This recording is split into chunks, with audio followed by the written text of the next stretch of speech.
بسم الله الرحمن الرحيم. السلام عليكم ورحمة الله وبركاته.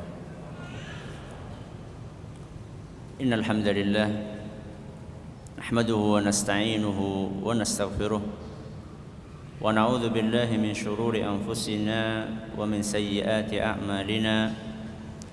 من يهده الله فلا مضل له ومن يضلل فلا هادي له. وأشهد أن لا إله إلا الله وحده لا شريك له وأشهد أن محمدا عبده ورسوله. يا أيها الذين آمنوا اتقوا الله حق تقاته ولا تموتن إلا وأنتم مسلمون. يا أيها الناس اتقوا ربكم الذي خلقكم من نفس واحدة وخلق منها زوجها وبث منهما رجالا كثيرا ونساء واتقوا الله الذي تساءلون به والأرحام إن الله كان عليكم رقيبا.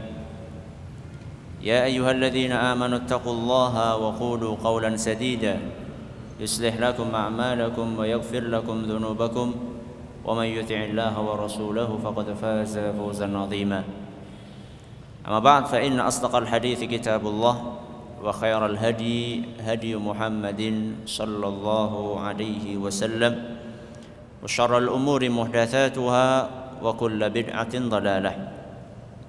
Kita panjatkan puja dan puji syukur kehadirat Allah Tabaraka wa Ta'ala.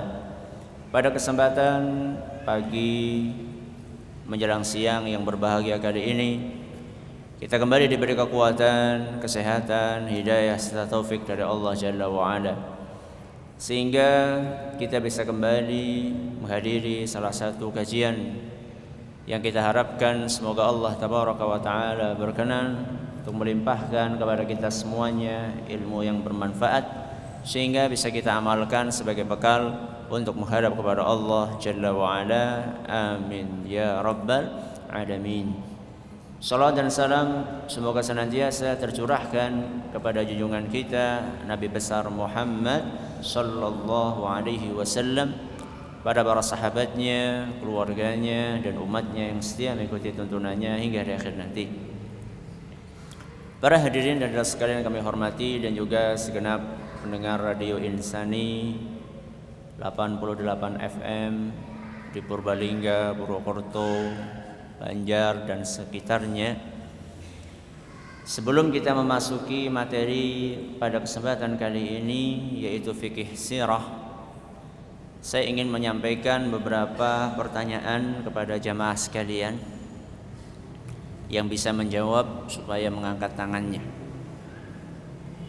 Pertanyaan yang pertama, berapa jumlah putra dan putri Nabi sallallahu alaihi wasallam?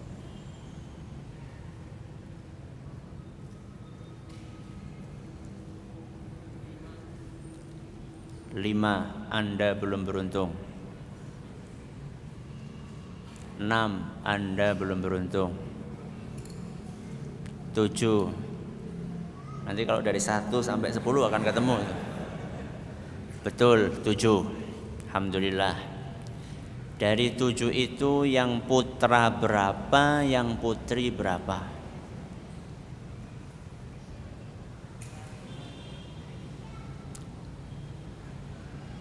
Yang lain? Enggak.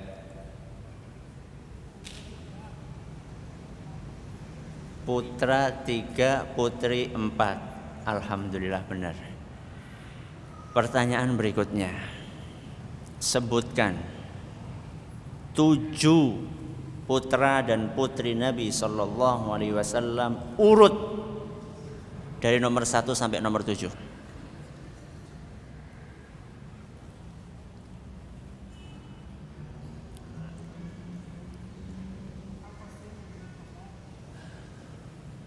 Tidak apa-apa, nyontek dikit tidak apa-apa.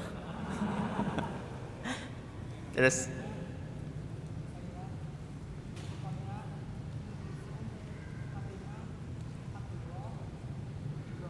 alhamdulillah.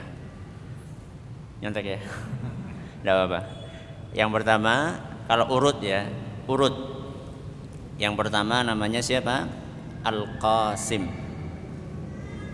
Makanya julukan Nabi, gelar atau kunyahnya adalah Abu Al-Qasim. Yang kedua Zainab. Yang ketiga Ruqayyah. Yang keempat Ummu Kulthum. Yang kelima Fatimah. Yang keenam Abdullah. Yang ketujuh Ibrahim. Yang enggak nulis, siapa yang bisa ngulangi? Kalau nulis gampang. Yang enggak nulis, siapa yang bisa ngulangi?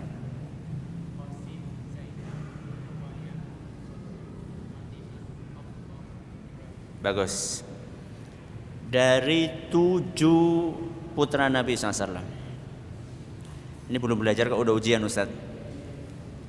Dari 7 putra Nabi dan putri Nabi, siapa yang meninggal sebelum Rasul SAW meninggal? Ibrahim. Tok.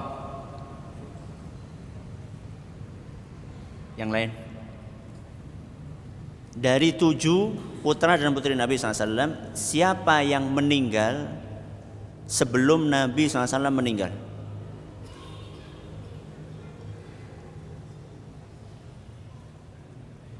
Hah?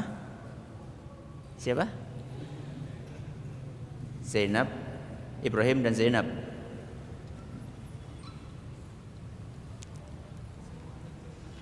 Semuanya kecuali Fatimah. Betul? Betul. Semuanya meninggal dunia sebelum Nabi SAW meninggal kecuali Fatimah. Masih ada pertanyaan? Masih ada. Dari 7 putra putri Nabi SAW, 7 itu lahir dari istri beliau yang namanya siapa?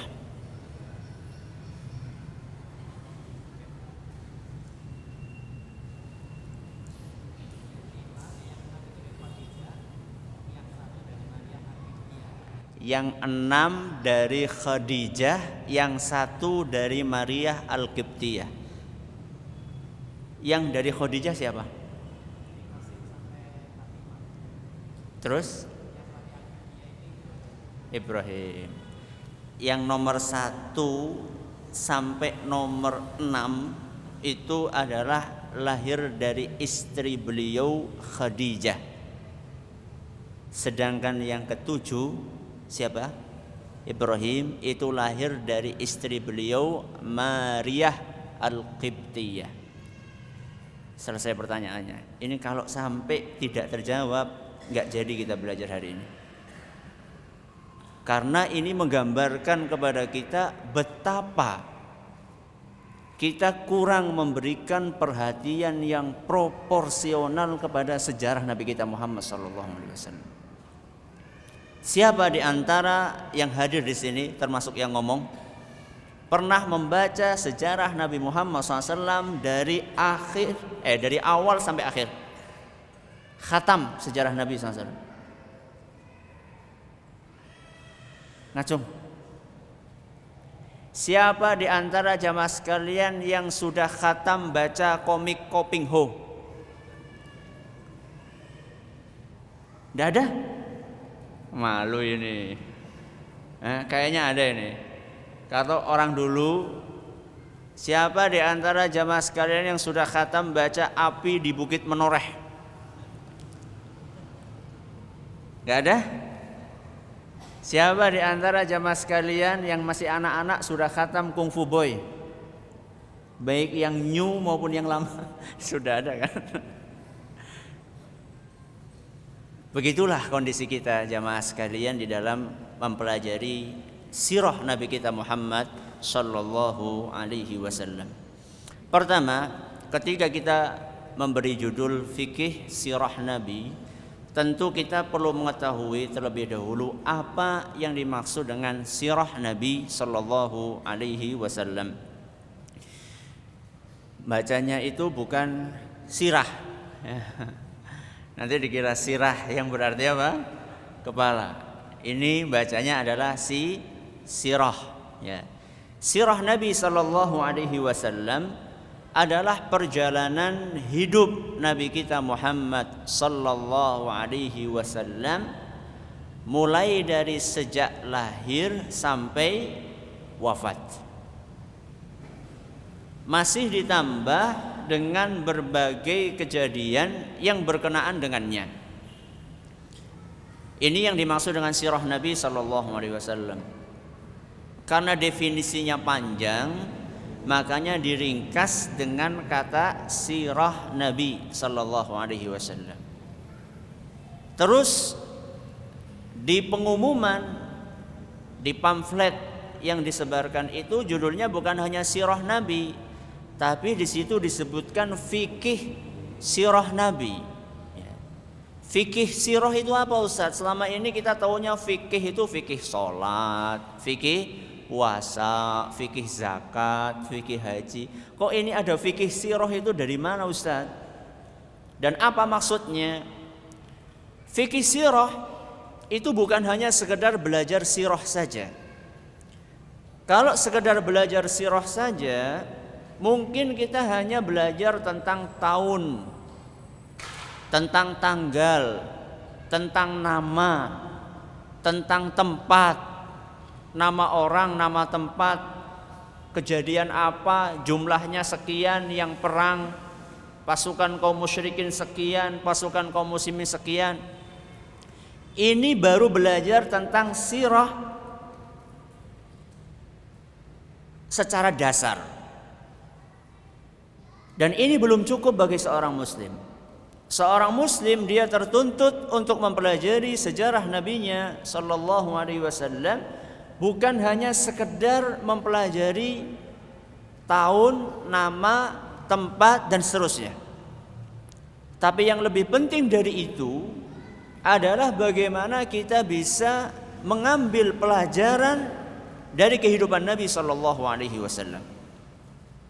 Makanya fikih sirah bisa kita katakan adalah memahami dengan baik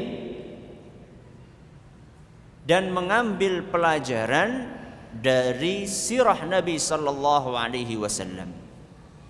Jadi fikih sirah itu bukan hanya sekedar membaca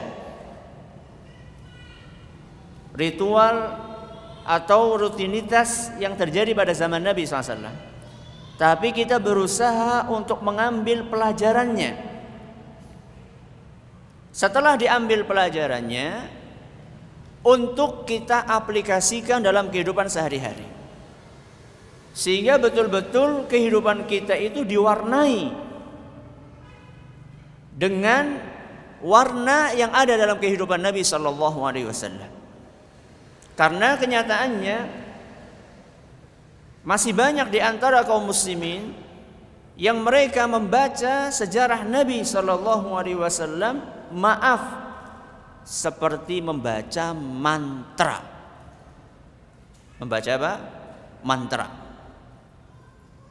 Pernah saya pas enggak saya bawa, saya pernah lihat video di daerah luar Jawa di sana, di salah satu kota di Sumatera. Dalam satu malam mereka mengkhatamkan membaca sejarah Nabi Sallallahu Alaihi Wasallam, tapi nggak tahu apa yang mereka baca. Hanya sekedar seperti orang membaca mantra yang tidak difahami artinya, kemudian keras-kerasan suara. Sayang saya qadarullah nggak terbawa, ya.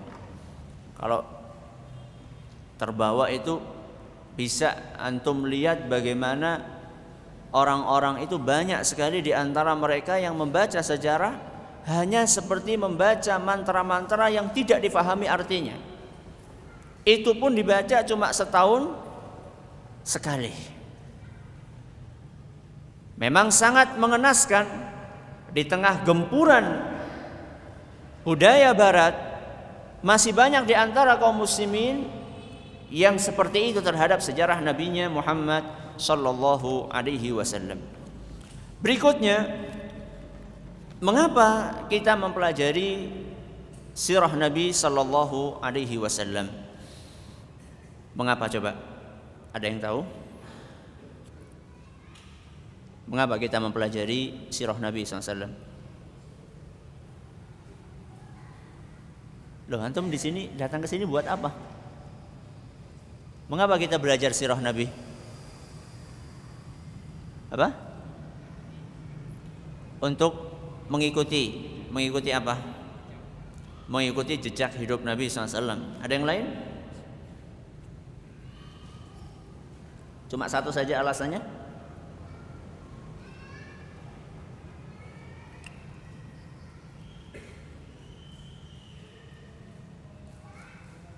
Untuk meneladani beliau. Apa bedanya antara meneladani sama mengikuti jejak? Mirip. Ada yang lain?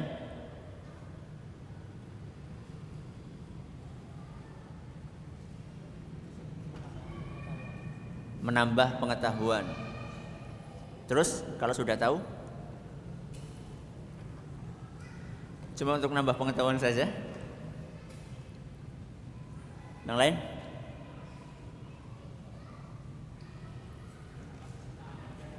Untuk menambah kecintaan kepada Nabi Sallallahu Alaihi Wasallam. Tak kenal maka tak sayang. Ada yang lain? Sekurang-kurangnya ada 4 hal yang menyebabkan kita perlu dan harus mempelajari sejarah Nabi. Yang pertama, karena diperintahkan oleh Allah Subhanahu wa Ta'ala. Sehingga ketika kita menjalankan perintah Allah, dapat pahala enggak? Dapat pahala. Itulah hebatnya membaca sejarah Nabi. Beda dengan membaca Kopingho yang saya bilang tadi, enggak ada pahalanya. Tapi kalau membaca sejarah Nabi Sallallahu Alaihi Wasallam ada pahalanya. Kenapa? Karena Allah memerintahkan itu. Di mana Ustaz Allah memerintahkannya? Ada dalam Al-Quran surat Al-Ahzab ayat 21. Surat Al-Ahzab ayat 21. Siapa yang hafal?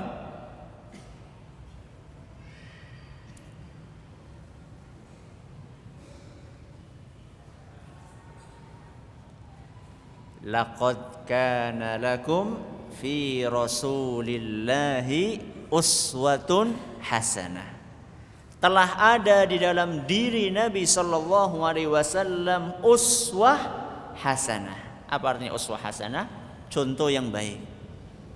Ini adalah isyarat perintah dari Allah Subhanahu Wa Taala supaya kita membaca sejarah Nabi-Nya, supaya kita bisa mengambil pelajaran dan teladan dari kehidupan beliau. Ini alasan yang pertama dan utama. Kenapa kita datang ke sini? Karena mentaati perintah Allah. Allah memerintahkan, maka kita datang. Kemudian yang kedua, di antara alasan kita belajar sejarah Nabi Sallallahu Alaihi Wasallam adalah untuk memahami Al-Quran. Kok bisa Ustaz? Iya. Karena kita sering mendengar ada istilah asbabun nuzul. Apa asbabun nuzul? Sebab diturunkannya Al-Quran. Kita akan faham Al-Quran dengan baik antara lain manakala kita memahami sebab diturunkannya ayat tersebut. Contoh, di dalam hadis yang diriwayatkan oleh Abd ibn Humaid, dan hadis ini sanadnya dari sahih oleh Syekh Salim Al-Hilali dan Syekh Muhammad Al-Nasr, diceritakan tentang sebab diturunkannya surat Al-Mu'awwidhatani. Surat apa? Al-Falaq dan An-Nas. Tahu sebabnya? Kisah di sihirnya Nabi Sallallahu Alaihi Wasallam oleh seorang Yahudi yang bernama Labid bin Al-A'sam. Diceritakan dalam riwayat itu, saharan Nabi Sallallahu Alaihi Wasallam rajulun minal Yahud. Suatu hari Nabi kita Muhammad Sallallahu Alaihi Wasallam disihir oleh seorang Yahudi. Fashtaka, dan Nabi sallallahu alaihi wasallam menderita akibat sihir tersebut. Fa'atahu Jibril fanazala alaihi bil mu'awwidhataini. Maka malaikat Jibril datang kepada Nabi kita Muhammad sallallahu alaihi wasallam dengan membawa 2 surat Al-Falaq dan An-Nas. Berarti ada enggak hubungannya sirah Nabi dengan memahami Al-Qur'an? Ada. Terus aplikasinya bagaimana Ustaz? Aplikasinya dengarkan kelanjutannya. Wa qala inna rajulan minal yahudi saharaka was-sihru fi bi'ri fulanin. Wahai Muhammad, sesungguhnya engkau ini disihir sama seorang Yahudi, dan sihirnya, alat untuk mensihirnya, media sihirnya itu disimpan oleh orang tersebut di salah satu sumur tua di kota Madinah. Fa arsala Aliyan, maka diutuslah Ali bin Abi Thalib untuk mengambil media sihir tersebut di dalam sumur tua. Ketika Ali turun, diceritakan dalam riwayat lain bahwa media sihirnya itu ditaruh di dasarnya sumur, di bawah batu. Masukkan ke sumur, di bawah sumur itu atau di dasarnya sumur ada batu, kemudian disembunyikan di situ. Setelah itu diperintahkan supaya media sihirnya dibawa kepada Nabi sallallahu alaihi wasallam. Fa amarahu an yahullal uqada wa tuqra'a ayatan. Ketika didatangkan itu, ternyata medianya terbuat dari tali yang dibuat ikatan-ikatan. Enggak ada tali. Ada yang bawa tali? Ana bukan lagi mau ngajarin sihir ya. Kasih contoh aja. Ada yang bawa tali? Tidak ada yang pakai celana pakai tali? Wah, bahaya Ustaz kalau disambut. Tali kemudian dia apa? Diikat-ikat. Ya, diikat-ikat sama orang Yahudi tersebut. Setiap ikatan dibacain. Ya, jadi caranya tukang sihir itu adalah setiap satu ikat dibacain mantra-mantra. Maka cara mengatasinya diperintahkan oleh Nabi sallallahu alaihi wasallam agar ikatan tadi dibuka satu persatu sambil dibacakan surat apa tadi? Al-Falaq dan An-Nas satu persatu. Ini aplikasi. Ya. Penerapan ketika kita mengetahui sejarah Nabi sallallahu alaihi wasallam, sehingga kita bisa memahami dengan baik ayat-ayat Al-Qur'an dan bagaimana kita menerapkannya dalam kehidupan sehari-hari. Salah satu fungsinya adalah untuk mengobati sihir. Makanya diceritakan dalam riwayat tersebut, faja'ala yaqra'u wa yahul. Ali bin Abi Thalib membaca surat Al-Falaq dan An-Nas satu persatu sambil membuka ikatan-ikatan tersebut, hatta qama an-nabiy sallallahu alaihi wasallam ka'annama anshata min iqalin. Sampai sedikit demi sedikit Nabi sallallahu alaihi wasallam sadar setelah selesai dibaca itu semuanya, Nabi sallallahu alaihi wasallam sehat walafiat seperti orang yang baru lepas dari belenggu. Jadi ketika kita membaca sejarah Nabi sallallahu alaihi wasallam, kita bisa memahami ayat Al-Qur'an dengan baik. Kalau misalnya ada naudzubillah min dzalik di antara keluarga kita yang terkena sihir, enggak usah pusing-pusing manggil dukun. Gak usah capek-capek minta tolong sama ustadz. Siapa yang suruh bacain Ustaz? Ya antum. Ustaz, nek balik mengyong kepriye engko Ustaz? Ya mulane siap-siap. Siap-siap dengan mempersiapkan diri membaca zikir pagi dan sore yang diajarkan oleh Nabi sallallahu alaihi wasallam. Ada cerita seorang syekh yang mengobati orang kena sihir. Kemudian jinnya memberi syarat. Setelah dibacakan Al-Quran, gak mau keluar-keluar karena tidak tahan. Akhirnya jinnya memberi syarat. Iya, saya mau keluar, tapi syaratnya setelah saya keluar dari tubuh orang ini, saya mau masuk ke tubuhmu. Tubuhnya siapa? Syekhnya. Apa kata syekhnya? Monggo. Silakan. Begitu keluar mau masuk, gak jadi, nangis akhirnya. Jinnya nangis. Loh, suruh masuk malah nangis. Sudah dipersilahkan malah nangis. Gak bisa masuk saya. Loh, kenapa gak bisa masuk?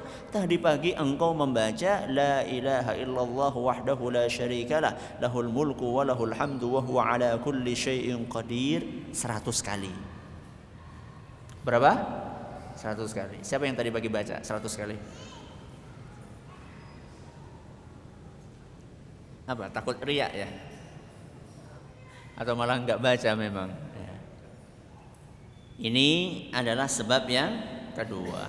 Sebab yang ketiga, mengapa kita perlu belajar sirah Nabi sallallahu alaihi wasallam adalah agar kita bisa meneladani beliau dengan baik. Agar kita bisa meneladani beliau Nabi kita Muhammad sallallahu alaihi wasallam dengan baik. Karena Nabi kita Muhammad sallallahu alaihi wasallam di dalam kehidupannya tercakup kepribadian yang sempurna. Kalau orang pengen jadi bapak yang baik, contohlah siapa? Nabi SAW. Pengen jadi anak yang baik, contohlah Nabi SAW. Pengen jadi suami yang baik, contohlah Nabi SAW. Pengen jadi tetangga yang baik, contohlah Nabi SAW. Pengen jadi pemimpin yang baik, contohlah Nabi SAW. Pengen jadi guru yang baik, contohlah Nabi SAW. Pengen jadi panglima perang yang baik, contohlah Nabi SAW. Pokoknya kalau pengen baik, contoh Nabi SAW.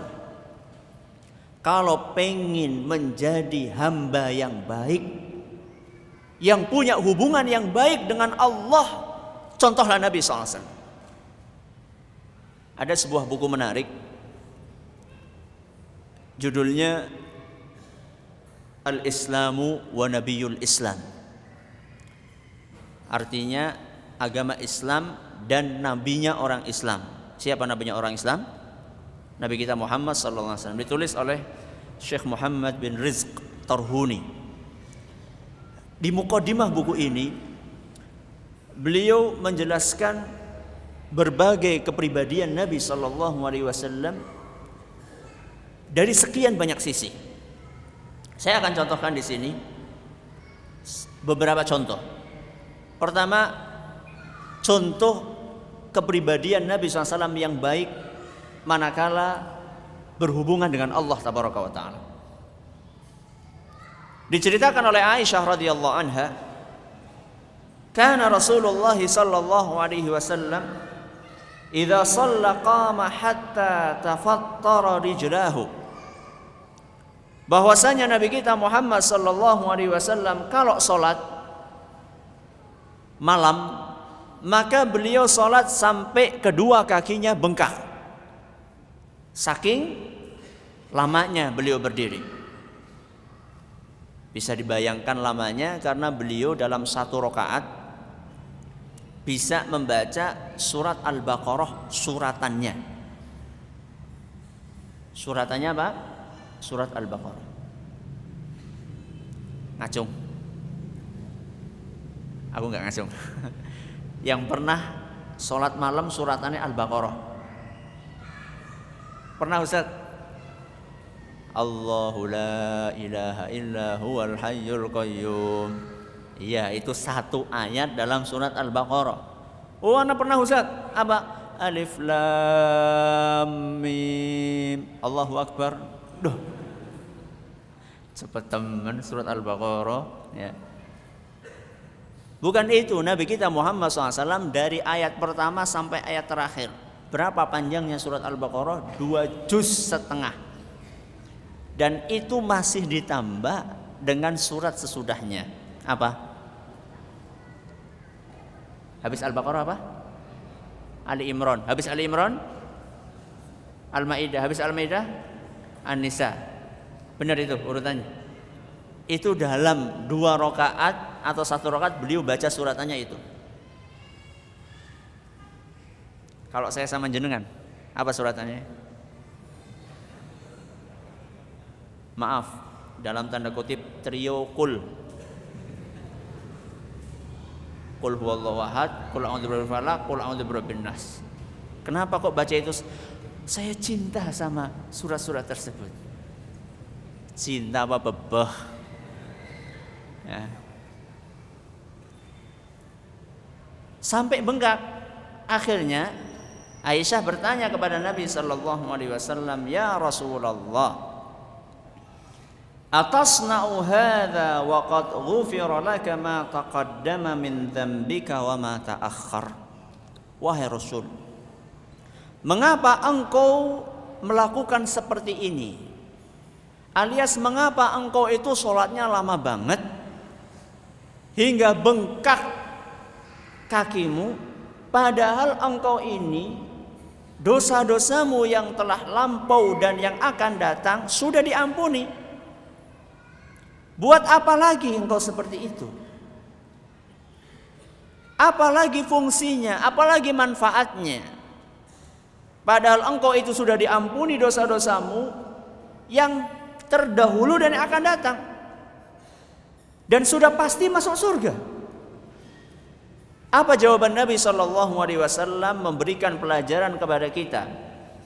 Bagaimana seharusnya seorang hamba menghambakan dirinya kepada Allah. Kata Nabi SAW, "Ya Aisyatu, afala akunu 'abdan syakura." Wahai Aisyah, apakah tidak pantas seandainya aku menjadi hamba yang pintar bersyukur? Jadi Nabi SAW ingin mengekspresikan rasa syukur beliau kepada Allah Tabaraka wa Ta'ala. Coba seandainya ada di antara kita yang tahu sudah dijamin masuk surga, kira-kira sholatnya tambah mempeng apa tambah amleng? Lawong kita saja yang belum tahu apakah mesti masuk surga atau tidak, itu sholatnya si amleng. Apalagi kalau tahu mesti masuk surga. Makanya ini yang seharusnya kita contoh dari Nabi kita Muhammad sallallahu alaihi wasallam. Ketika kita membaca sejarah Nabi SAW, kita jadi bisa meneladani beliau dengan baik. Bagaimana supaya saya kayak Nabi SAW atau meneladani beliau di dalam masalah hubungannya dengan Allah Tabaraka wa Ta'ala. Sisi yang lain, contoh sebagai da'i. Apa artinya da'i? Orang yang ngajak kepada ajaran Islam. Nabi SAW memberikan contoh bagaimana menjadi seorang da'i yang baik. Antara lain ketika beliau SAW mengorbankan hartanya untuk memberikan hidayah kepada orang yang lain. Diceritakan dalam Sahih Muslim bagaimana Nabi SAW berjuang mengajak seorang tokoh pembesar musyrikin saat itu yang bernama Safwan bin Umayyah. Siapa namanya? Safwan bin Umayyah. Safwan bin Umayyah adalah seorang tokoh besar Dan kalau ini masuk Islam, diharapkan nanti di belakangnya akan banyak orang yang masuk dalam agama Islam. Akhirnya Nabi SAW melakukan pendekatan materi. Dikasihlah Safwan bin Umayyah 100 ekor unta. Berapa? 100 ekor unta. Kalau 1 ekor unta harganya seperti sapi. Sapi berapa?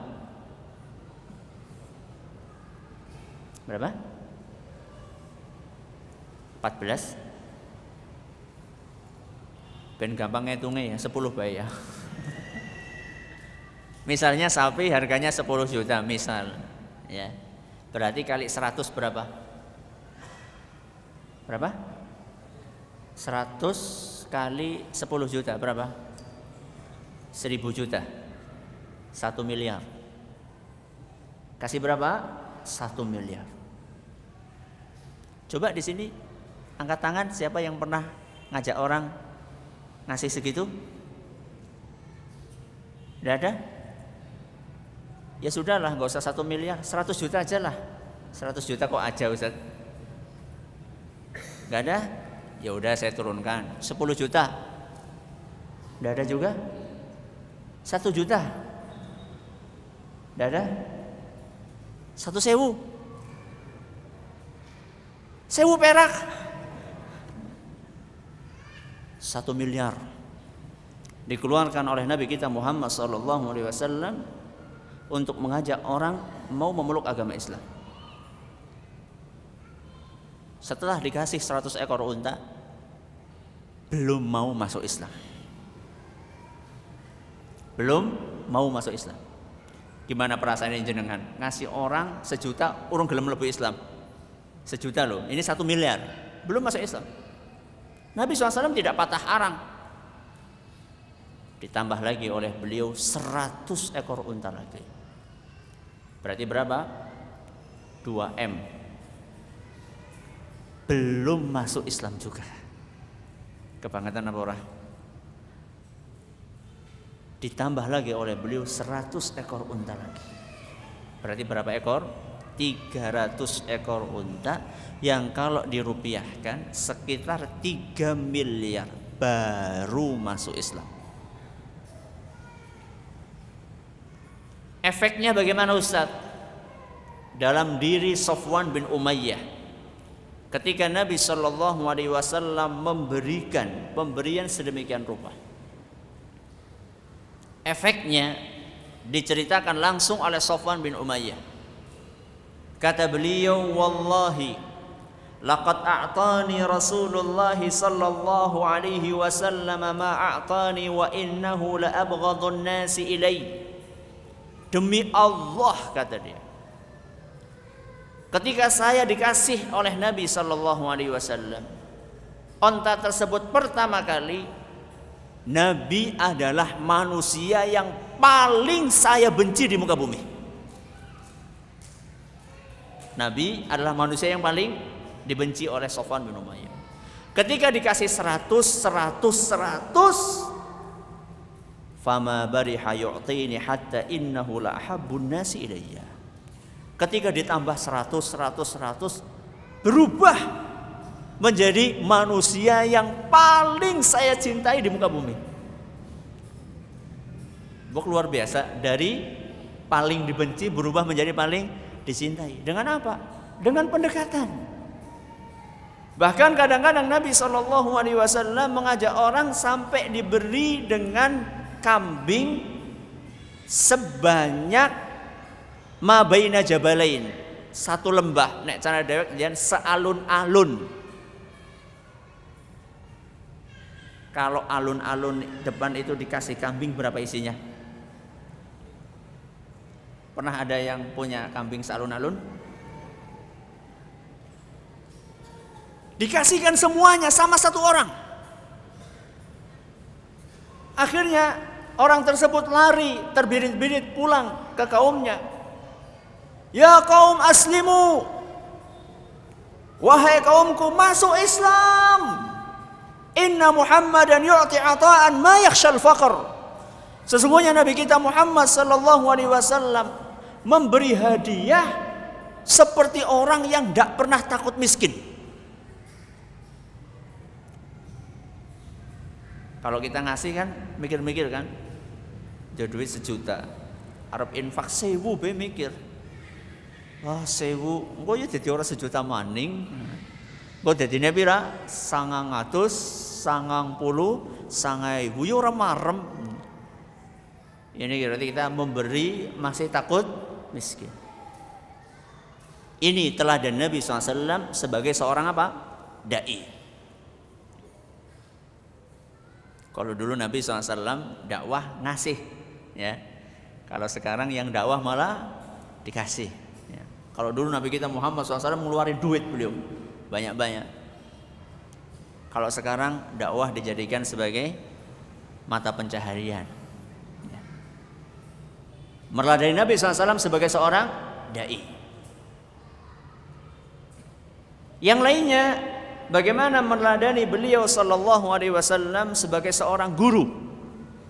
Pak Guru, ada enggak Pak Guru di sini? Pak Guru dan Bu Guru.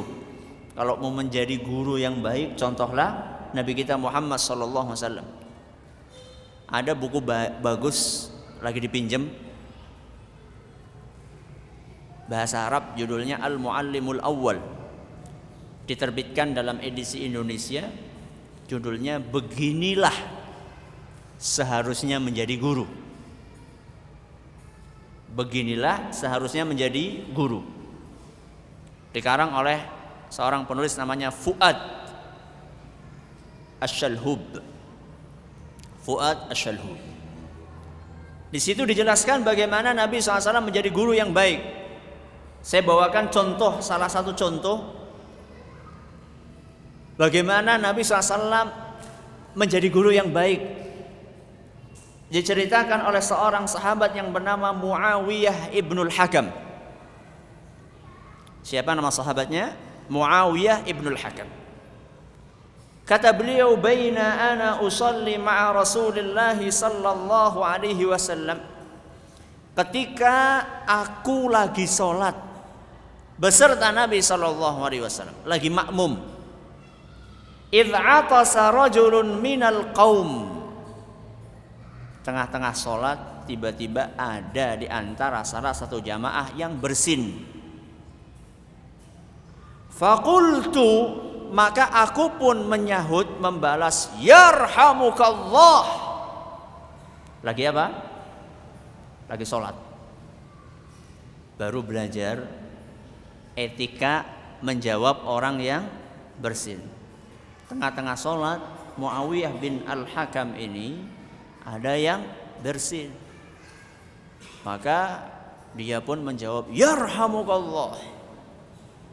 Faramanil qaum bi absarihim. Orang semasjid semuanya nengok ke saya. Muawiyah ini jengkel. Kata beliau, ada apa ngeliat-ngeliat saya? Ini lagi apa? Lagi sholat. Carane wong Banyumas, apa deleng-deleng.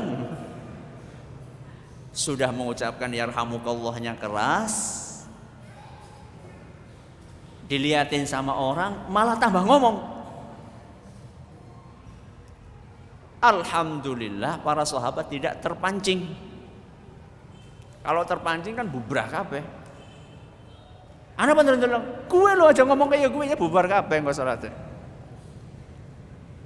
Ya, jangan sampai ada orang sholat tahu-tahu imamnya ada yang kentut satu dut, yang sampai yang ngomong sholat kok ngentut, yang sampai yang lagi sholat gue aja pada ngomong, imamnya lagi jamaah pada ribut, bubar kabeh sholatnya. Alhamdulillah para sahabat nggak seperti itu. Ketika melihat Muawiyah tambah menjadi-jadi, Muawiyah ibnul Hakam, akhirnya para sahabat itu yadribuna bi afkhadhihim. Mereka ngasih isyarat dengan menepukkan tangan di pahanya. Maksudnya supaya apa? Meneng, diem. Akhirnya Muawiyah diem. Setelah selesai sholat, Muawiyah bercerita, Fabi abi huwa wa ummi ma ra'aitu mu'alliman qablahu wala ba'dahu ahsana ta'liman minhu. Kata Muawiyah, demi Allah, saya belum pernah melihat ada guru yang lebih baik dibandingkan Nabi SAW sebelum ini dan sesudah ini. Artinya sebelum kejadian ini maupun sesudahnya, tidak pernah saya melihat ada guru sebaik Nabi Muhammad SAW. Fa wallahi ma kaharani wala darabani wala syatamani. Demi Allah, Nabi SAW tidak membentakku, tidak memukulku, tidak menghardikku. Terus apa yang dilakukan oleh Nabi SAW? Beliau hanya mengatakan, inna hadhihi salata la yasluhu fiha syai'un min kalamin nas. Wahai Muawiyah, di dalam solat itu tidak boleh ngomong. Obrolan biasa itu tidak boleh dalam solat. Innama huwa tasbihu wa takbiru wa qiraatul Qur'an. Salat itu di dalamnya hanya boleh bertasbih, bertakbir dan membaca Al-Qur'an. Titik, selesai. Coba bayangkan kalau misalnya kejadian itu di sini. Saya yakin habis salat itu langsung pada ngadeg kabeh ndi mau sing ngomong. Nabi SAW memberikan contoh bagaimana seharusnya menjadi seorang guru ketika berhadapan apalagi dengan orang yang masih tidak tahu. Ini Muawiyah ini kan kira-kira tahu atau tidak? Tidak tahu. Kalau tahu ngapain dia ngomong? Tidak tahu Muawiyah. Makanya Nabi SAW menyikapinya dengan sikap yang begitu lembutnya. Begitulah seharusnya seorang guru. Anak SD pacaran, gurunya sudah langsung keluarkan. Bisa jadi dia tidak tahu anak tersebut kalau pacaran itu tidak boleh. Maka diajari terlebih dahulu bagaimana batasan-batasan hubungan antara laki-laki dan perempuan di dalam agama kita. Ini sebagai seorang dai, sebagai seorang guru. Berikutnya, Nabi kita Muhammad SAW sebagai seorang pemimpin sekaligus teman buat rakyatnya. Pemimpin sekaligus teman. Memberikan pelajaran kepada kita bagaimana seharusnya pemimpin menyikapi rakyatnya. Nabi kita SAW diceritakan oleh Anas ibnu Malik, anna imra'atan kana fi aqliha syai'. Di kota Madinah dahulu ada seorang wanita yang ada sesuatu di otaknya.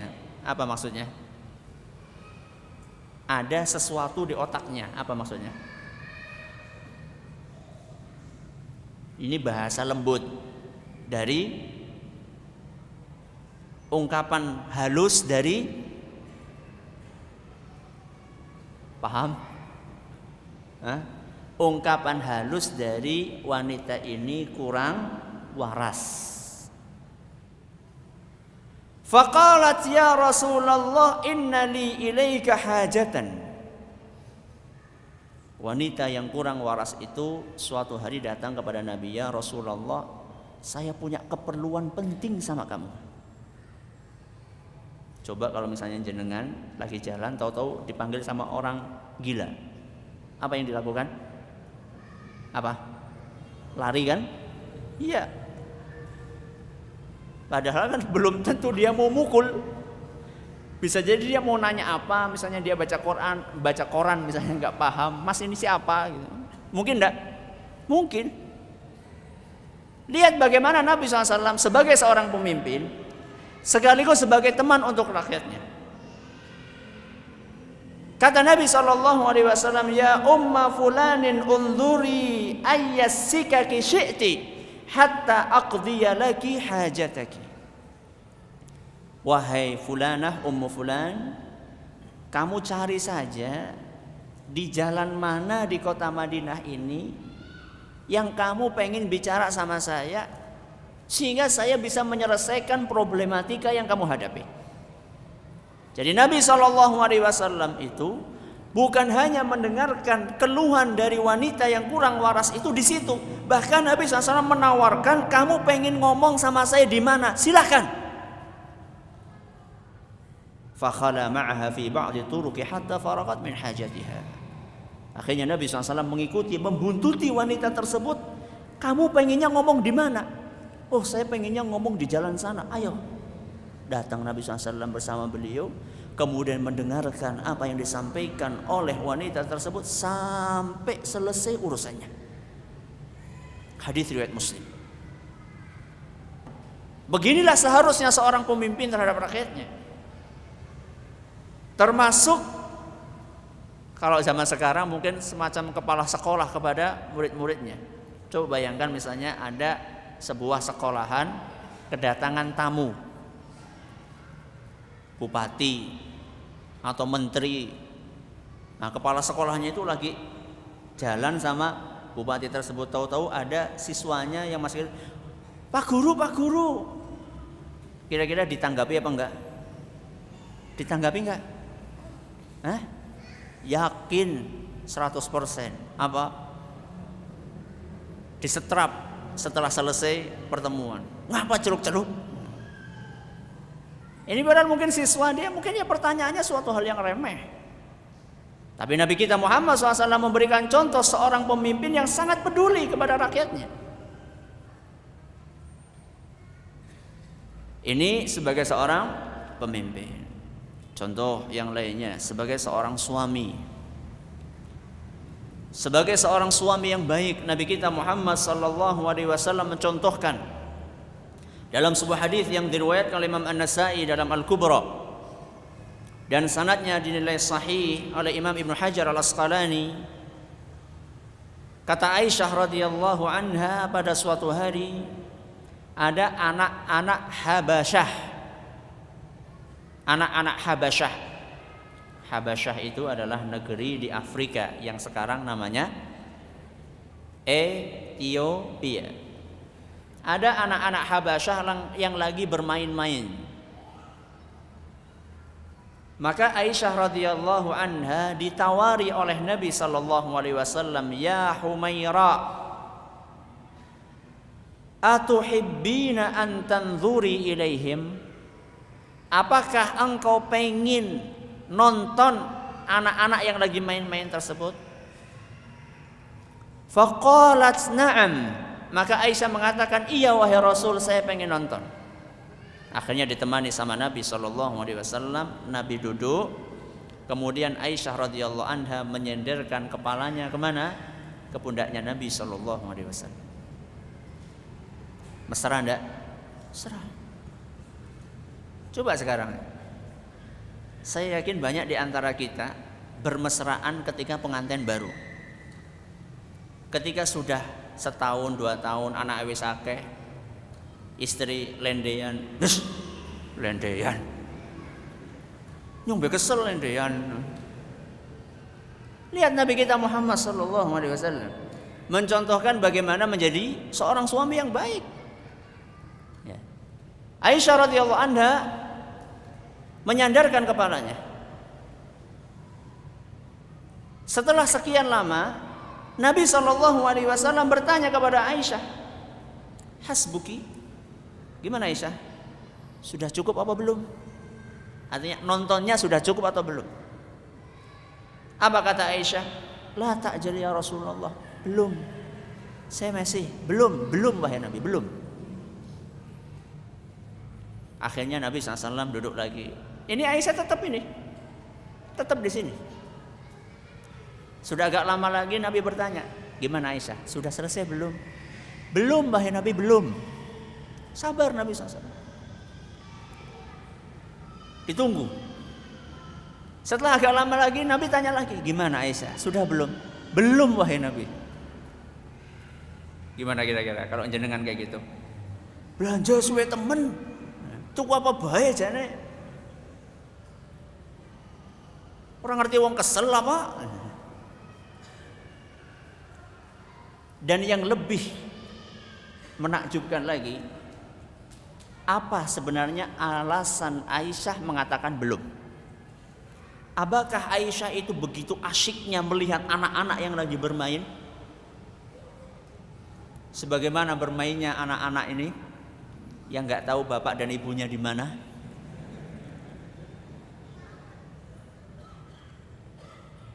Apakah Aisyah itu saking asyiknya melihat anak-anak yang sedang bermain sehingga beliau mengatakan belum wahai Nabi, belum, sampai diulangi 3 kali Nabi mengatakan sudah belum Aisyah, belum wahai Nabi, jangan buru-buru, belum. Apakah itu alasannya Aisyah? Dengar alasannya Aisyah radhiyallahu anha dan bagaimana Nabi menyikapinya. Kata Aisyah radhiyallahu anha, wa mali hubbun nadhari ilaihim walakinni ahbabtu an yablugha nisaa maqamahu li wa makani minhum. Saya itu berlama-lama duduk di situ bukan karena saya sedang menikmati anak-anak yang lagi bermain, bukan. Tapi saya ingin menunjukkan kepada istri-istri Nabi yang lain bagaimana kedudukan saya di sisi Nabi sallallahu alaihi wasallam dan bagaimana Nabi sallallahu alaihi wasallam mencintai saya. Nabi tahu enggak maksudnya Aisyah? Tahu. Tapi Nabi SAW tidak marah. Sabarnya Nabi SAW sedemikian rupa. Coba sekarang bagaimana sabarnya kita kepada istri-istri kita? Nitip nitip itu keluar rumah. Dela-dela nitip. Loh, kalau nggak nitip sama jenengan, nitip sama siapa? Ya. Kesabaran Nabi sebagai seorang suami. Termasuk kepekaan Nabi SAW kepada istrinya. Suatu hari Nabi SAW dalam sebuah hadis yang diriwayatkan oleh Imam Bukhari dan Muslim berkata kepada Aisyah radhiyallahu anha, inni la a'lamu idza kunti anni radiyatan wa idza kunti alayya ghadba. Wahai Aisyah, saya tahu persis, saya paham kapan kamu lagi bahagia, lagi bombong, dan kapan kamu lagi jengkel sama saya. Ini Nabi SAW lagi berkata, memberitahu Aisyah, wahai Aisyah, saya paham betul kapan kamu lagi bombong, lagi senang, dan kapan kamu lagi jengkel sama saya. Aisyah penasaran, ya Rasulullah, min aina ta'rifu dzalik? Gimana kamu bisa tahu wahai Rasul suasana hati saya? Padahal Aisyah radhiyallahu anha ketika lagi bombong, ketika lagi ndak suka, tetap menjaga muka manis. Inilah bedanya antara Aisyah dengan istrinya. Istrinya siapa? Apa nggak ada bedanya? Istri jenengan kalau lagi marah senyum, masya Allah hebat kayak Aisyah. Aisyah radhiyallahu anha kalau lagi marah senyum, lagi senang senyum. Tapi Nabi SAW bisa paham kapan Aisyah senyumnya temenanan, kapan senyumnya menyembunyikan isi hatinya. Bagaimana wahai Rasul kamu bisa memahami? Kata Nabi SAW, idza kunti anni radiyatan fa innaki taqulina la wa rabbi Muhammad. Kalau kamu lagi senang, lagi bombong, kemudian kamu bersumpah, maka isi sumpahmu adalah demi Tuhannya Muhammad. Demi Tuhannya Muhammad. Yang disebut namanya siapa? Nama beliau sallallahu alaihi wasallam. Terus kalau saya lagi jengkel gimana wahai Rasul? Kalau kamu lagi jengkel, kamu bersumpah ngomongnya demi Tuhannya Ibrahim alaihissalam. Bukan Tuhannya Muhammad, Tuhannya siapa? Ibrahim. Jengkel nggak mau menyebutkan namanya Nabi Muhammad SAW, yang disebutkan namanya Nabi Ibrahim. Tuhannya Nabi Ibrahim sama Tuhannya Nabi Muhammad sama nggak? Ya sama, Allah Subhanahu Wa Taala. Kata Aisyah, wallahi ajal ya Rasulullah, benar wahai Rasul, tepat Tepat sekali wahai Rasul apa yang kamu katakan. Ya Rasulullah ma ahjuru illa ismaka. Wahai Rasul, saya tidak kuasa, saya tidak mampu untuk meninggalkan kecuali namamu tok yang bisa saya tinggalkan wahai Rasul. Kalau saya suruh meninggalkan kamu wahai Rasul tidak mampu, saya hanya bisa meninggalkan tidak menyebutkan namamu wahai Rasul. Itu yang bisa saya lakukan. Lihat bagaimana kepekaan Nabi kita Muhammad SAW. Ada di antara suami di zaman ini, istrinya sudah sampai cemberut, mukanya masam, masih belum paham kalau istrinya lagi marah. Oh, ingannya lagi kesuh ya.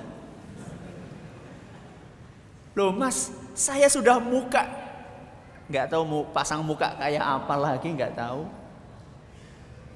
Sudah diem terus, orang mudeng-mudeng, malah lagi lara untu ya. Kalau mau contoh yang baik menjadi suami, contohlah siapa? Rasulullah SAW. Sebagai seorang bapak, banyak sekali contohnya. Nabi SAW ketika membawa cucunya Umamah, cucunya Umamah. Nabi SAW membawa sholat.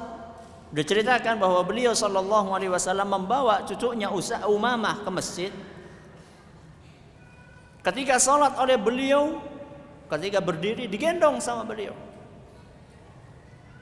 Ketika akan rukuk diletakkan lagi. Ketika akan sujud dipegangi, ketika akan bangkit lagi diangkat lagi, digendong oleh Nabi SAW. Perhatian yang luar biasa kepada putra-putri dan cucu-cucunya.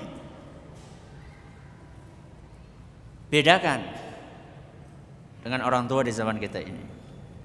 Bagus membawa anak ke masjid itu bagus. Membawa anak ngaji itu bagus. Tapi mbok yao jangan dibiarkan seperti ini. Ini tidak sesuai dengan tuntunan Rasul Sallallahu Alaihi Wasallam. Ya. Alhamdulillah saya nggak nyuruh supaya ngacung bapaknya ini. Besok-besok jangan diulangi seperti ini. Karena hampir setiap kali pengajian, masjid ini menjadi tempat untuk maraton, untuk lomba lari. Ya, alhamdulillah nggak ada yang bawa bola tadi. Nabi SAW perhatian kepada anaknya. Perhatian Nabi kepada anaknya bukan hanya dengan membawa anak itu ke masjid, tapi juga memperhatikan anak tersebut. Dan sebelum berangkat ke masjid sudah diajari.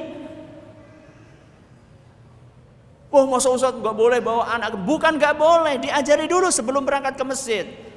Apa etikanya berada di dalam masjid? Banyak di antara kita modalnya modal bonek. Apa bonek? Bondo nekat. Nah, yang penting wis bisa melaku ya ke masjid bae. Penting orang ngompol. Bukan sing penting orang ngompol, sing penting aja berbegi kancane itu. Ya orang ngompol tidak, iya bagus, gak ngompol. Masih tambah lagi, jangan mengganggu yang lainnya. Saya saja kadang-kadang kalau ceramah kayak gini ada anak-anak lari itu langsung buyar itu kadang-kadang itu.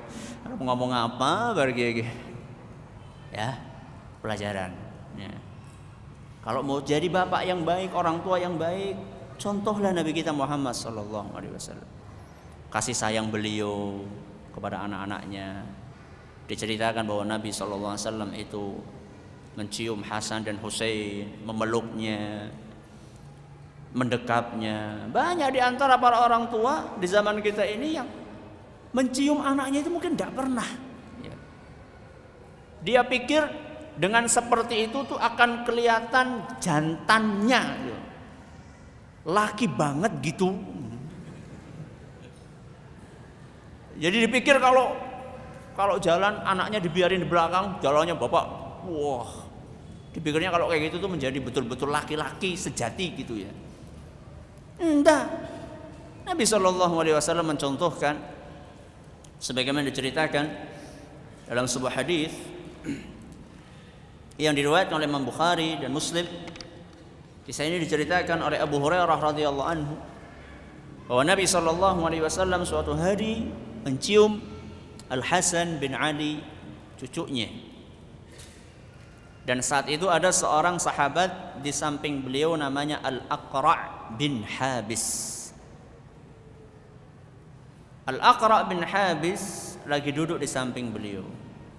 Ketika melihat Nabi SAW mencium anak kecil, yaitu cucunya, maka Al-Aqra' berkomentar, "Ya Rasulullah, inna li 'asharatan minal waladi ma qabbaltu minhum ahadan." Wahai Rasul, saya ini, kata Al-Aqra', punya anak 10. Satu pun gak pernah saya cium. Satu pun gak pernah saya cium. Jadi dia ini mungkin ingin menunjukkan bahwa ini loh, laki-laki yang jantan tuh seperti ini. Apa komentar Nabi sallallahu alaihi wasallam? Fa nadhara ilaihi Rasulullah sallallahu alaihi wasallam thumma qala, maka Nabi sallallahu alaihi wasallam memandang Al-Aqra' bin Habis, kemudian beliau bersabda, "Man la yarham la yurham." Barang siapa yang tidak menyayangi tidak akan disayangi. Tidak akan disayang oleh siapa? Oleh Rasulullah, oleh Allah Subhanahu wa taala. Yang keempat, mengapa kita belajar sirah Nabi sallallahu alaihi wasallam?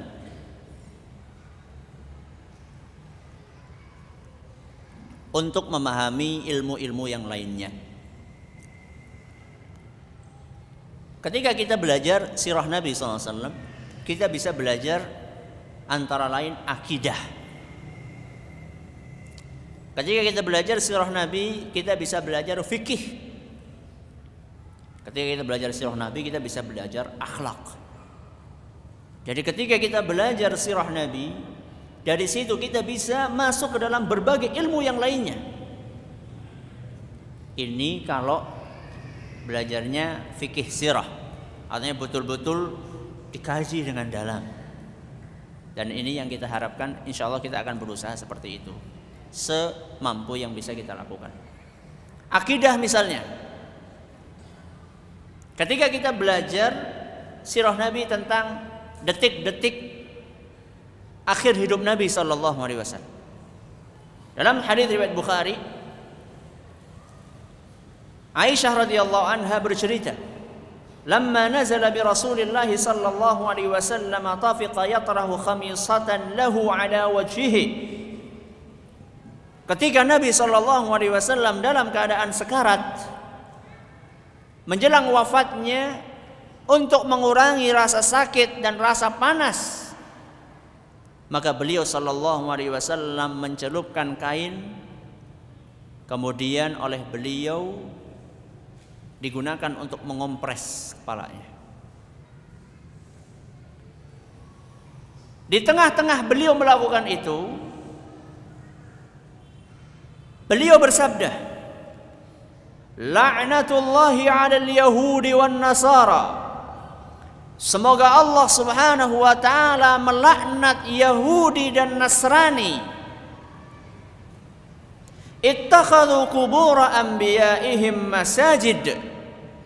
Karena mereka telah menjadikan kuburan-kuburan nabinya sebagai tempat salat. Apa pelajaran akidah yang bisa diambil?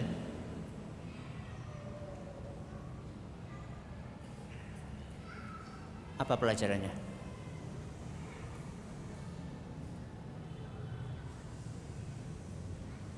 Pas? Adakah pelajaran akidah di sini? Ada. Apa? Dilarang sholat hadap kuburan. Apa itu akidah? Akidahnya di mana? Akidahnya adalah bagaimana Nabi Shallallahu Alaihi Wasallam menutup pintu rapat-rapat setiap jalan yang mengantarkan kepada kesyirikan. Di mana Ustaz syiriknya? Lawang orang sholat itu kan sholatnya lillahi ta'ala Ustaz, bukan untuk kuburan tersebut. Iya, hari ini seperti itu. Siapa yang akan menjamin besok akan tetap sholat lillahi ta'ala di hadapan kuburan? Makanya para ulama sepakat haram hukumnya sholat menghadap kuburan. Bahkan sebagian ulama mengkategorikan itu termasuk dosa besar. Alasannya kenapa? Alasannya bisa mengantarkan kepada perbuatan syirik. Jadi ketika kita mempelajari sejarah Nabi SAW, kita bisa masuk ke dalam ilmu yang lain, ilmu akidah, ilmu yang lain, ilmu fikih. Masih tentang kisahnya Nabi SAW menjelang wafatnya. Diceritakan oleh Aisyah radhiyallahu anha bahwasanya Nabi SAW menjelang wafatnya, saat itu para sahabat Nabi SAW sudah bersaf-saf duduk di masjid menunggu kedatangan beliau sholat isya. Ketika Nabi SAW sadar, beliau bertanya, asallan nas, apakah sudah pada sholat para sahabatku?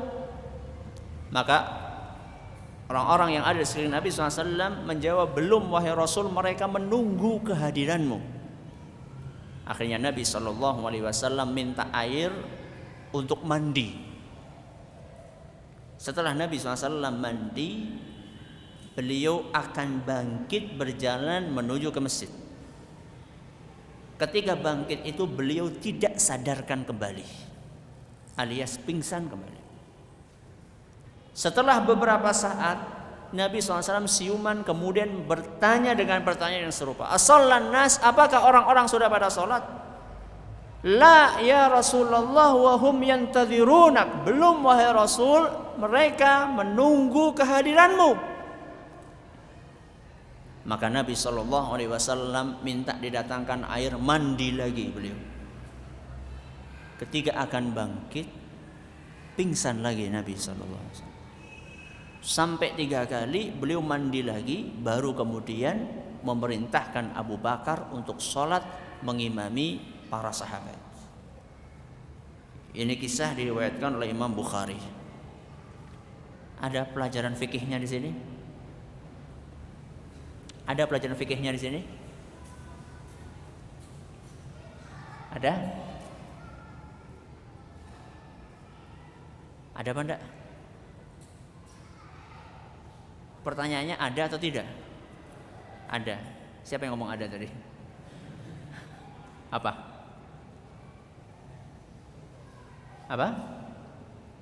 Wudu. Mandi. Apa? Kalau mau sholat mandi. Bagus. Disyariatkan kalau orang habis pingsan mau sholat, disyariatkan apa? Mandi. Bukan hanya sekedar apa? Wudu saja kalau mampu ya.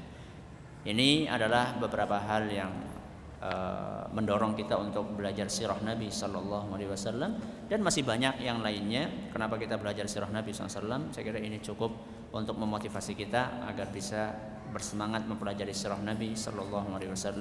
Dan insya Allah mulai pertemuan yang akan datang kita akan mengkaji mulai dari awal sampai entah, kalau selama kita masih diberi umur dan kesempatan serta kekuatan oleh Allah Tabaraka wa Ta'ala. Wallahu ta'ala a'la wa a'lam. Silakan kalau ada yang mau bertanya.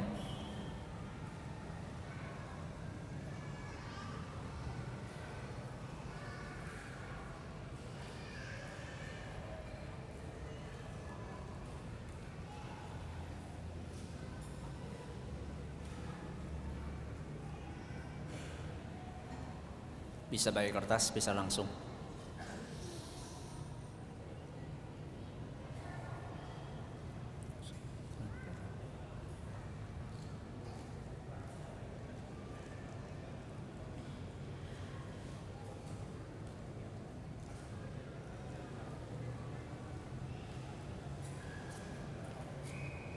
Coba agak keras sedikit. Apa?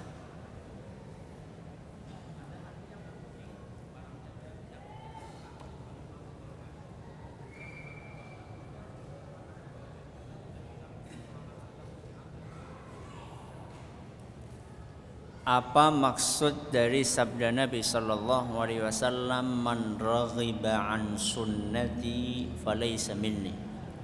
Barang siapa yang tidak suka dengan sunnahku, maka dia bukan termasuk golonganku.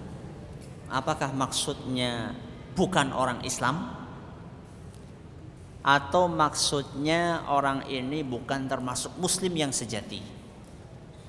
Tergantung sunnah mana yang tidak disukainya.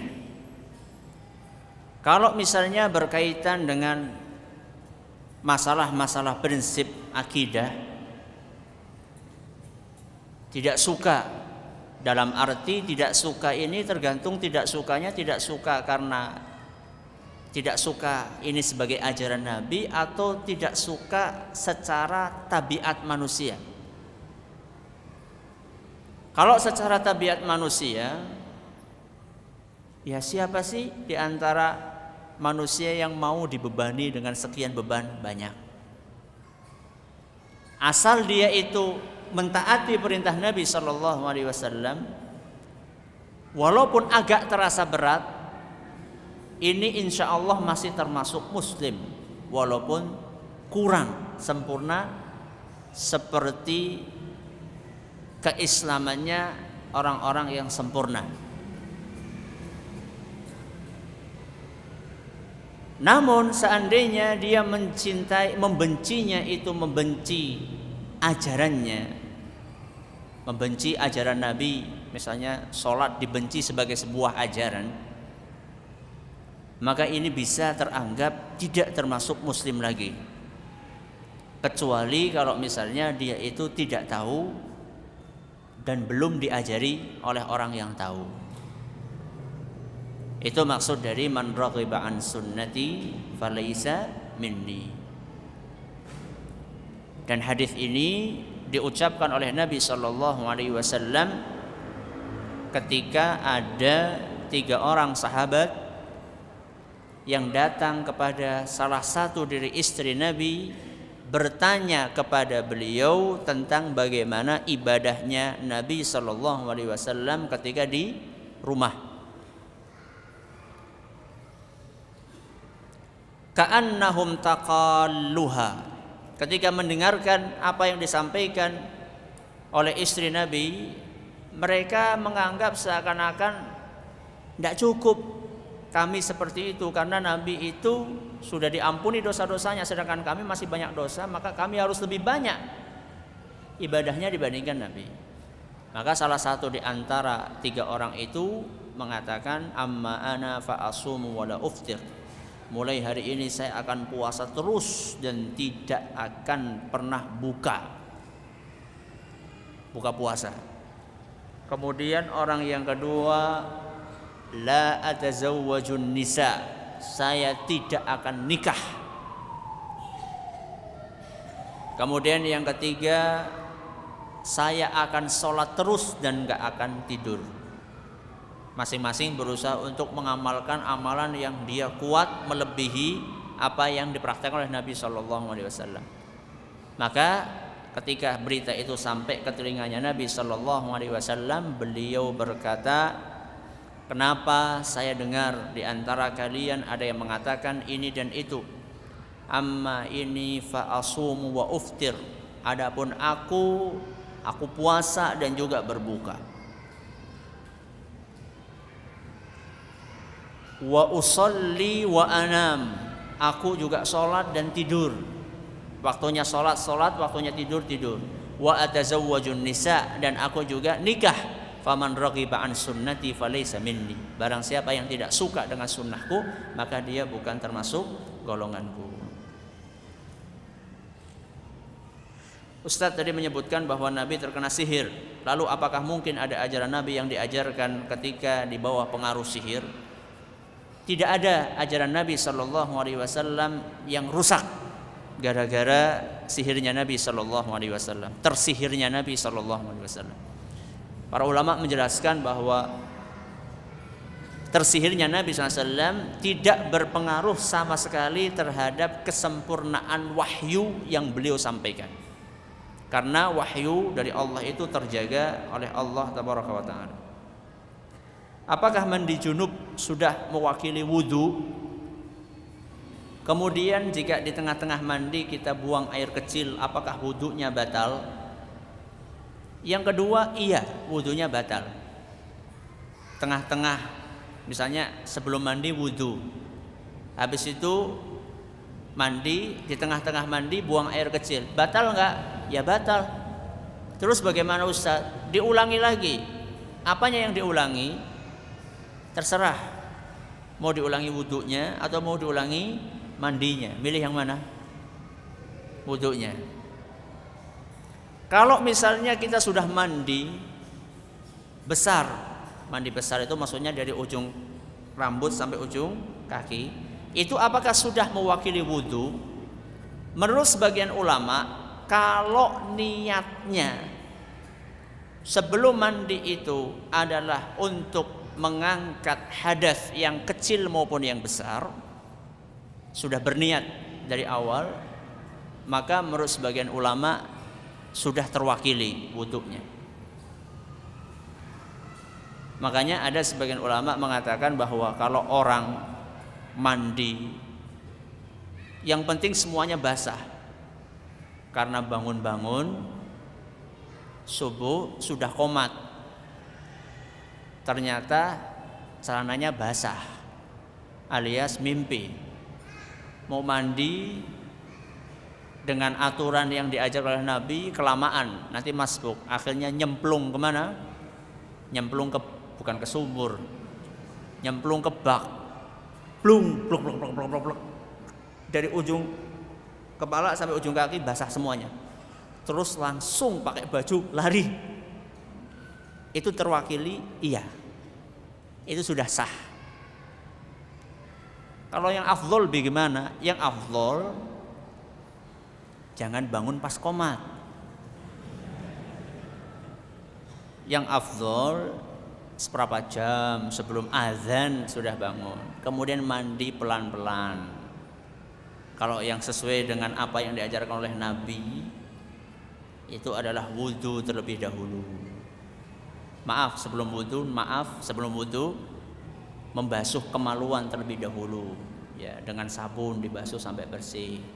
Setelah itu baru wudu biasa. Setelah itu baru mandi, mulai dari kepala bagian kanan, kemudian bagian kiri keramas, baru kemudian sabunan sebelah kanan, sabunan sebelah kiri, baru selesai, sudah gak wudu lagi karena tadi sudah wudu. Kecuali kalau di awal belum wudu, maka bisa wudunya di mana? Di akhir. Itu yang sempurna. Tapi kalau sudah qomat suruh kayak gitu, wah itu bisa terlambat. Makanya tadi alternatifnya nyemplung kemana? Ke bak. Itu tidak apa-apa. Kalau mana yang lebih afdol, ya jelas lebih afdol yang tadi sampaikan. Ustaz, apabila nyuruh orang sholat dengan mengiming-imingi mendapatkan uang, itu bagaimana? Tepat atau tidak? Tadi Nabi SAW ngajak Sofwan bin Umayyah pakai apa? Bukan uang, pakai onta, materi, pakai duit, ya, tidak apa-apa. Tapi itu hanya stimulus awal. Jangan sampai nanti setiap hari kita menyediakan 5.000 kali 5 buat anak kita. Bi, sangu mana? Mau zuhuran, sangu. Bi, sangu, mau kemana? Asaran, sangu. Berarti tidak berhasil itu pendidikannya. Kalau Nabi SAW setelah para sahabat itu masuk ke dalam Islam, oleh Nabi digembleng keikhlasannya. Sampai akhirnya setelah digembleng oleh Nabi SAW, dunia seisinya tidak lagi berharga di hadapan para sahabat. Ajaran Islam lebih mereka cintai daripada dunia seisinya. Karena apa? Karena digembleng sama Nabi SAW. Itu cuma stimulus awalnya saja. Sama juga ketika kita ngajak anak kita, nak kamu kalau sholatnya rajin nanti sangoni tambah. Nanti sambil diajari bahwa sholat itu bukan untuk mencari duit, sholat itu adalah untuk mencari pahala dari Allah Tabaraka wa Ta'ala, untuk menggambarkan rasa syukur kita kepada Allah, begitu seterusnya.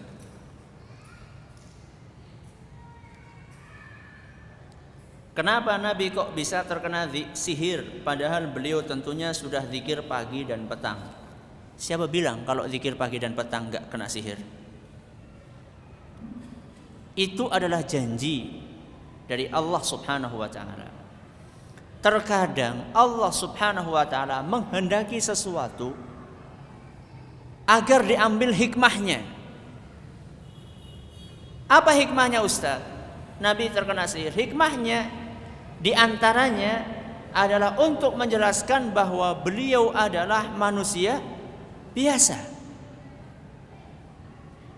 Hikmah yang lainnya adalah untuk mengajarkan bagaimana cara mengobati orang yang kena sihir. Hikmah yang lainnya apa? Hikmah yang lainnya adalah untuk menjelaskan bahwasannya kita hanya bisa berusaha. Adapun yang menentukan hasil akhirnya adalah siapa? Allah. Sehingga kita tidak tergantung kepada usaha kita, tapi kita tergantungnya kepada siapa? Allah Subhanahu wa Ta'ala. Jadi ketika kita berzikir, bukan kita membawa nyong wis zikir masa hak ana wong bisa karo nyong. Kalau seperti ini berarti sombong. Kalau orang yang seperti ini, jadi sangat kemungkinan kalau ada di antara kita yang seperti itu, sangat kemungkinan kita bisa terkena dari sihir tersebut. Ustaz, kalau misalnya zikir tidak zikir sama-sama punya peluang terkena sihir, lah mendingan dijawab, mendingan zikir apa enggak zikir? Alhamdulillah. Jangan tinggal lah, sama-sama punya peluang mendingan enggak zikir. Ya enggak, mendingan zikir. Kenapa? Karena peluangnya lebih kecil. Makanya coba lihat anak-anak yang sekarang ada sering kesurupan massal di sekolah-sekolah. Coba tanya, di antara yang kesurupan itu siapa di antara mereka yang zikir? Yakin wala gokin ya, bahwa mungkin nggak ada di antara mereka yang berzikir ketika pagi sore. Jangankan pagi sore, keluar rumah saja mungkin enggak. Baca bismillahi tawakkaltu 'alallahi la haula wala quwwata illa billah. Wajar seandainya terkena sihir atau terkena jin.